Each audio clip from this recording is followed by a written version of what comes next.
మన జీవితంలో చేసే ఒక పెద్ద తప్పేంటో తెలుసా? ఒక టీచర్ క్లాస్లోకి వెళ్ళి ఈరోజు మీ అందరికీ ఒక టెస్ట్ పెడుతున్నానని చెప్పి ప్రతి స్టూడెంట్కి ఒక వైట్ పేపర్ ఇచ్చారు. ఈ పేపర్లో మీకు ఏం కనిపిస్తే అది రాయండి అని పిల్లలకి చెప్పారు. అప్పుడు ఆ పిల్లలందరూ పేపర్ మీద ఒక బ్లాక్ డాట్ ఉండడం చూసి అందరూ దాని గురించే రాశారు. ఆ టీచర్ ఆన్సర్స్ చదువుతున్నప్పుడు కొంతమంది స్టూడెంట్స్ పేపర్ మీద బ్లాక్ డాట్ ఉందని, మరి కొంతమంది ఏమో పేపర్ మధ్యలో నల్లగా ఉందని, ఇలా ఆల్మోస్ట్ అందరూ ఒకే విధంగా రాశారు. అప్పుడు టీచర్ నవ్వుతూ ఇలా చెప్పారు, మీ అందరూ బ్లాక్ డాట్ గురించి మాత్రమే రాశారు, కానీ ఈ పేపర్ మీద వైట్గా ఉన్న మిగతా భాగాన్ని గురించి ఎవరూ రాయలేదు. మన జీవితం కూడా ఈ పేపర్ లాంటిదే.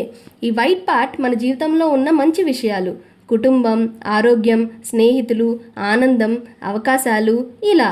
కానీ ఈ బ్లాక్ డాట్ మన లైఫ్లో వచ్చే చిన్న చిన్న ప్రాబ్లమ్స్.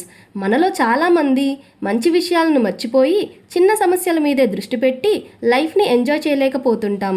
అందుకే మీరు కూడా చిన్న చిన్న సమస్యల మీద దృష్టి పెట్టి మంచి విషయాలను మర్చిపోకండి.